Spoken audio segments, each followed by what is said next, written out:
Hello students, let's start with the next topic, that is consistency of linear equations. And it is most important topic. It is alone of 10 marks and in your BS Grewal book the exercise is exercise 2.6. Okay, आप अपनी book में accordingly check कर सकते हैं कि कौन सी exercise है. तो first of all I am starting with the introduction part, consistency of linear equations. तो here What does linear means? First हम linear से start कर रहे हैं, फिर equations की बात करेंगे, फिर consistency की बात करेंगे. तो just start with the linear. I'm just starting with the linear. Linear होती है बच्चे maximum power 1. जब भी आप किसी वेरिएबल की maximum power 1 हो, वेरिएबल की maximum power 1 होनी चाहिए. फिलहाल हम ज्यादा डीप में नहीं जा रहे, so that कि भी हमें टॉपिक क्लियर हो जाए. Thereafter we'll talk about constant and variable powers and all. तो मैक्सिमम पावर अगर आपकी 1 है किसी भी वेरिएबल की, then that equation is said to be linear equations. तो जैसे फॉर एग्जांपल मैंने एक लीनियर इक्वेशंस लिखी है यहाँ, सेट ऑफ लीनियर इक्वेशंस. तो यहाँ x की मैक्सिमम पावर कितनी है 1, y की 1, z की 1, x y z all in all the 4 equations there are 4 equations. Okay, तो इन सारी चार इक्वेशंस में x वेरिएबल्स की मैक्सिमम पावर 1 है, तो चारों की चार लीनियर है. साथ इक्वेशन किसको कहते हैं? अब ये तो लीनियर की बात होगी, हम लीनियर की बात कर चुके हैं. अब इक्वेशन कहती है जहां भी इक्वल हो, जिस भी एक्सप्रेशन में, अर्थमेटिक एक्सप्रेशन में एक इक्वल का साइन आ जाए तो उसको हम इक्वेशन बोलते हैं. तो इट इज इक्वेशन. तो इक्वल की वजह से इसको इक्वेशन बोलते हैं. इस मैक्सिमम पावर 1 की वजह से इसको लीनियर बोल रहे हैं, साथ साथ इक्वल की वजह से इसको इक्वेशन बोल रहे हैं. That's why it is linear equations. तो ये भी लीनियर इक्वेशन है, ये भी लीनियर इक्वेशन है, ये भी लीनियर इक्वेशन है और ये भी लीनियर इक्वेशन है. तो we do have four linear equations. तो आप इनको सेट ऑफ लीनियर इक्वेशंस भी बोल सकते हैं. Set of linear equations. तो we have done with the linear part. Linear means क्या होता है? मैक्सिमम पावर 1 होनी चाहिए वेरिएबल की. We have done with the equations part. Equations का मतलब क्या, इक्वेशन का मतलब क्या होता है? इक्वल है. इक्वेशंस है इसलिए एक से ज्यादा वहां इक्वेशन आई हुई है. Now we are moving to the consistency part. तो अब लीनियर इक्वेशंस के जो ये सेट ऑफ लीनियर इक्वेशंस आएगा, इन क्वेश्चन को सोल्व कैसे करेंगे? तो that is the main concern. तो now we are starting with the steps to be followed. कि आपने क्या स्टेप फॉलो करने हैं टू सोल्व, ये to check consistency of linear equation और to solve the set of linear equation given to you people. तो आपको कैसे करना है? सबसे पहले आपको set of linear equations given होगा. जैसे यहाँ 4 इक्वेशंस आपको गिवन है, तो पहले आपको 4 इक्वेशंस गिवन है, जितने भी हो सकती हैं, 4 भी हो सकती हैं, 5 भी हो सकती हैं, 3 भी हो सकती हैं. वेरिएबल भी कितने मर्जी हो सकते हैं. यहाँ 3 वेरिएबल है एक्स वाई जेड, यहाँ 4 भी हो सकते थे. तो we will work on such example जिसमें ज्यादा वेरिएबल, 4 वेरिएबल भी आएंगे. तो डोंट वरी अबाउट इट कि कितनी इक्वेशंस हैं और कितने वेरिएबल्स हैं. वो क्वेश्चन जब हम करेंगे तो सब कुछ सेटअप हो जाएगा. फिलहाल we are starting with the flow chart firstly, कि इक्वेशंस को सोल्व कैसे करते हैं. तो सबसे पहले आपके पास इक्वेशंस आएंगी, उसके बाद आप वहां से 3 मैट्रिसेस एक्सट्रैक्ट करेंगे. 1 is A, 1 is X, 1 is B. Okay, तो A is mainly known as, what is A? It is coefficient matrix. Okay, X is generally variable matrix and B is the mainly right hand side part matrix, right hand side matrix. For the time being हम इसको easy नाम देते हैं. तो आपका A बनेगा coefficient से, इसलिए इसको कोफिशिएंट मैट्रिक्स बोलते हैं. A बनेगा कोफिशिएंट से, इसलिए इसको कोफिशिएंट मैट्रिक्स बोलते हैं. X बनेगा वेरिएबल से, इसलिए इसको वेरिएबल मैट्रिक्स बोलते हैं. और B बनेगा राइट हैंड साइड से, इसलिए इसको राइट हैंड साइड मैट्रिक्स बोलेंगे. फिलहाल आप इतनी ज्यादा डेप्थ में जरूरत नहीं है वहां पे.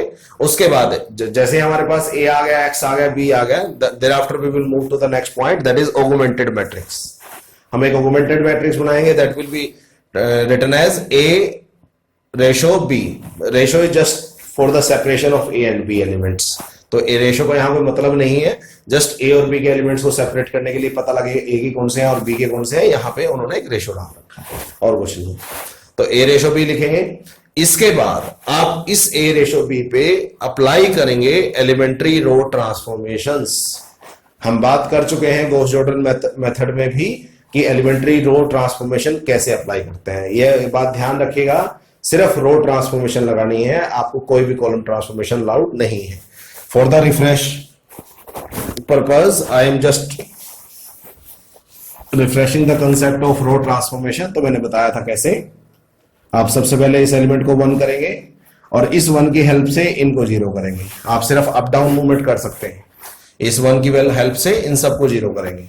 There after next diagonal element को 1 करेंगे और उसकी रिस्पॉन्सिबिलिटी होगी और अपर और नीचे 0 करना। उसके बाद नेक्स्ट डायगोनल एलिमेंट को 1 करेंगे, उसकी रिस्पॉन्सिबिलिटी होगी अप डाउन 0 करना। नेक्स्ट डायगोनल को 1 करेंगे और उसकी रिस्पॉन्सिबिलिटी होगी अपर डाउन को 0 करना। तो अल्टीमेटली हर डायगोनल एलिमेंट का काम है अप डाउन मूवमेंट करके नीचे और ऊपर वालों को सबको 0 करना। ओके, तो this is basics of row transformations. तो ऐसे में करा चुका हूं, डिटेल में करा चुका गॉस जॉर्डन मेथड में। तो आप उसका फर्स्ट लेक्चर दोबारा सुन सकते हैं अगर आपको रो ट्रांसफॉर्मेशन में कोई डाउट है तो प्लीज। तो now I am moving to the next point. उसके बाद जैसे ही रो ट्रांसफॉर्मेशन खत्म हो जाएगी, हमने 2 रैंक निकालने हैं। One is row rank of A और one is row rank of A ratio B. अब now what is row rank?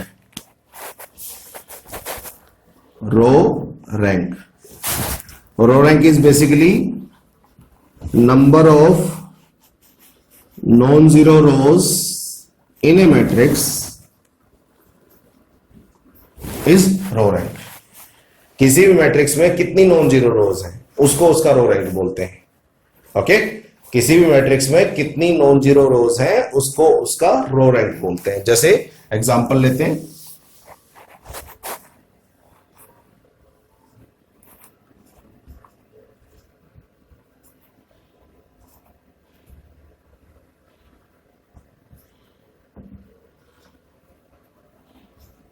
I'm just taking a simple example out there. लीजिए, लेट्स सपोज, तो this is the matrix with me. तो हमें इसका rank निकालना है। ये this is A part, this is B part, तो this is overall A ratio B. These colon part are just to separate A and B, nothing else. Okay, और कोई फायदा नहीं है उसका। अगर आप ध्यान से देखेंगे ए में कितनी नॉन जीरो रोज है। नॉन जीरो रोज होती है बच्चे जिसमें जिस रो में एक भी नॉन जीरो एलिमेंट हो गया उस रो को नॉन जीरो रो बोलते हैं। तो इस पूरी मैट्रिक्स में कितनी नॉन जीरो रो है? इसमें भी नॉन जीरो है, इस रो में भी नॉन जीरो है, ये 2 रहे, और इस रो में भी एक नॉन जीरो है। तो अल्टीमेटली तीनों की 3 मैट्रिसेस जो है, तीनों के 3 जो रोज हैं वो नॉन जीरो रोज हैं। तो इसका रो रैंक कितना हुआ? Row rank of A that is 3। Yes, क्योंकि ये भी नॉन जीरो है, क्योंकि इसमें एक कम से कम एक नॉन जीरो है। ये भी नॉन जीरो है, इसमें तो 2 नॉन जीरो है, और ये भी नॉन जीरो रो है क्योंकि इसमें कम से कम एक नॉन जीरो एलिमेंट आ गया। तो अगर किसी भी रो में कम से कम एक नॉन जीरो एलिमेंट आ जाए तो उस रो को हम नॉन जीरो रो बोलते हैं। तो there are 3 non zero rows, तो that's why the rank of A is 3। Now I am talking about A ratio B, rank of A ratio B. तो row rank of A ratio B, you can easily check it out. All 3 rows full, all 3 rows are non-zero rows. तो row rank of A ratio B is as well 3. तो ए का rank भी 3 है और ए ratio B का rank भी 3 है। इस तरीके से हम आराम से रो रैंक ऑफ ए और row rank of A ratio B निकाल सकते हैं। Okay, now I am changing a little bit out there. Okay, मैं थोड़ा सा चेंज कर रहा हूं, करते हैं। Let's suppose here is 0। अब बताइए, what is the row rank of A now? It is non-zero. Yes. This row is non-zero. Yes. What about this row? Last row देखिए, last row सारी जीरो रो है, तो इसका मतलब सिर्फ 2 नॉन जीरो रो है। तो रो रैंक ऑफ ए कितना हुआ? 2, 5. Okay, now A ratio B, non zero row and this is also non zero, क्योंकि हम ये पूरी देख रहे हैं और 7 जो है वो नॉन जीरो है, इसलिए ये पूरी रो जो है वो नॉन जीरो रो है। ध्यान रखिए, हम पूरी ए रेशो बी चेक कर रहे हैं। तो that's why the row rank of A ratio B will be 3। तो बता देता हूं, ए का ये फर्स्ट तो नॉन जीरो ही है, सेकंड भी नॉन जीरो है, थर्ड भी नॉन जीरो है ए रेशो बी में, क्योंकि ये जो 7 है ये नॉन जीरो है। तो अगर एक भी नॉन जीरो एलिमेंट आ गया पूरी रो में तो वो नॉन जीरो रो है। नेक्स्ट, अगर एक और एग्जांपल लें, लास्ट 0। अब ए का रैंक बताइए, you can easily figure it out, that is 2। Okay, क्योंकि आपके 2 नॉन जीरो रो है। और इसी तरह से अगर ए रेशो बी की बात भी करें तब भी आपकी 2 नॉन जीरो रो है। तो चाहे आप नॉन जीरो रोज काउंट कर लीजिए, वो आपका रैंक हो जाएगा, या जीरो रोज को हटा दीजिए, वो आपका रैंक हो जाएगा। तो दैट्स योर गोल कि आप कैसे कर रहे हैं। तो that is how row rank of A निकालना है और row rank of A ratio B निकालना है। उसके बाद या अब रो रैंक, दोनों रो रैंक निकल चुके हैं।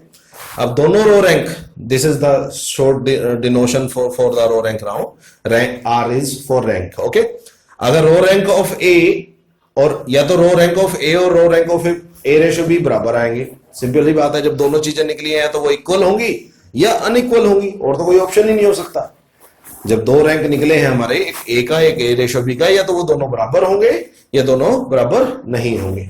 अगर वो दोनों बराबर होंगे तो that equations are said to be have consistent solution, या उन इक्वेशंस को हम कंसिस्टेंट बोलेंगे। तो जिसमें भी रैंक ऑफ ए और rank of A ratio B बराबर आएगा, हम उन इक्वेशंस को क्या बोलेंगे, कंसिस्टेंट। और जिनमें भी वो बराबर नहीं आएगा उनको बोलेंगे हम इनकंसिस्टेंट।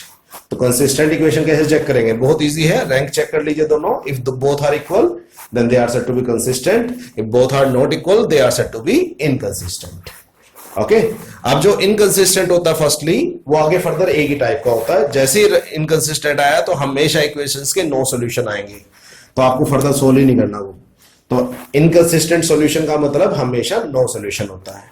तो जैसे ही स्टेटस आया कि रैंक इक्वल ही नहीं है, तो हमेशा वो इनकंसिस्टेंट होगी और साथ साथ उसके कोई सॉल्यूशन भी नहीं होगा। बट जब कंसिस्टेंट की बात हम करेंगे तो there are 2 further categories. Consistent solution में या तो जो रैंक इक्वल आए थे, या तो वो number of, n is number of variables, number of variables. Question में कितने वेरिएबल्स हैं, जैसे यहां 3 थे, एक्स वाई जेड। ओके, अगर रैंक ऑफ ए और रैंक ऑफ ए रेशियो भी बराबर है, वो तो होगा ही कि कंसिस्टेंट की बात हो चुकी है। और अगर वो नंबर ऑफ वेरिएबल्स के भी बराबर है, then they are said to be unique solution. तब क्या बोलेंगे, यूनिक।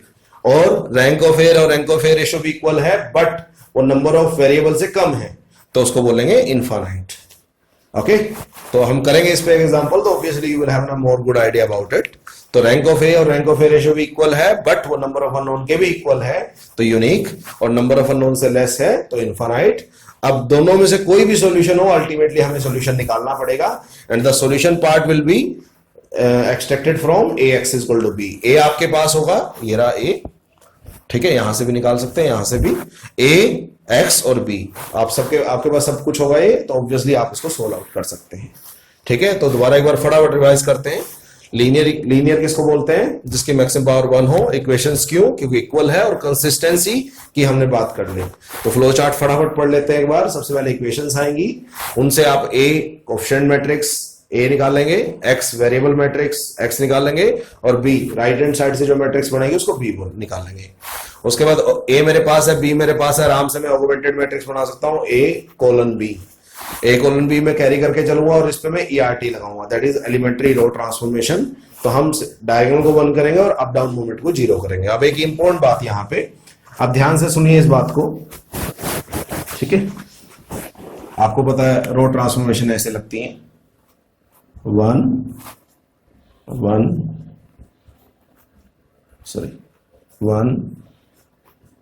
और 1 रो ट्रांसफॉर्मेशन ऐसे लगती है। अब एक चीज बताइए ध्यान से, 1 0 0 0, let's suppose, and let's suppose it is 1 5 7 10. I'm just taking two rows. Okay, I'm just taking the example of 2 rows. Okay, अब ध्यान से देखिए इस बात को। अगर आपका रो स्टार्टिंग 1 है तो दैट इज फाइन। ओके, अगर उसके बाद 0 हो तब भी वो नॉन जीरो रो है, चेक कर लीजिए ध्यान से। हमें बात करनी है रो रैंक पे, और रो रैंक बात करता है number of non zero rows. तो एक भी नॉन जीरो आ गया तो वो हमेशा नॉन जीरो रो बनेगी। तो चाहे पहला नॉन जीरो हो तब भी वो नॉन जीरो है, चाहे पीछे जीरो पड़े रहे मुझे कोई फर्क नहीं पड़ता। चाहे अगर पहला नॉन जीरो हो गया पीछे जो मर्जी हो, तो we doesn't bother about this one, this part हमारे लिए कोई फर्क नहीं पड़ता। मुझे कोई फर्क नहीं पड़ता ये जीरो है या नॉन जीरो है। जैसे ही फर्स्ट एलिमेंट वन होगा ये श्योरली ये रो हमेशा नॉन जीरो रहेगी। जैसे ये एलिमेंट वन होगा ये श्योरली ये रो नॉन जीरो रहेगी, और वन बनेगा तो नॉन जीरो रहेगी, वन बनेगा तो नॉन जीरो रहेगी। मुझे कोई फर्क नहीं पड़ता यहां जीरो है या 5 है या 7 है। तो हम इस पर्टिकुलर केस में इन ऑपरेशंस की रिलैक्स कर सकते हैं। That's your call. Okay, can relax. हम जो अपवर्ड ऑपरेशन है, क्योंकि जैसे यहां वन बन चुका है मुझे कोई फर्क नहीं पड़ता पीछे 5 है 6 है या 0 है, क्यों? अल्टीमेटली वो नॉन जीरो रो बन चुकी है। तो we can relax all these operation. तो जिससे फायदा क्या होगा, आपके ऑलमोस्ट हाफ ऑपरेशन खत्म हो गए, क्योंकि जितने ऑपरेशन नीचे थे उतने ही ऊपर थे। तो अब आपको अप डाउन करने की जरूरत नहीं है, सिर्फ डाउन कीजिए, सो दैट आपका काम आधा बच जाएगा, आपका टाइम बच जाएगा। ओके, तो we will have an advantage of this. So ध्यान रखिएगा इस बात को। तो हम यहाँ ये क्वेश्चन स्टार्ट कर रहे हैं, और so that you will have an good idea about the question.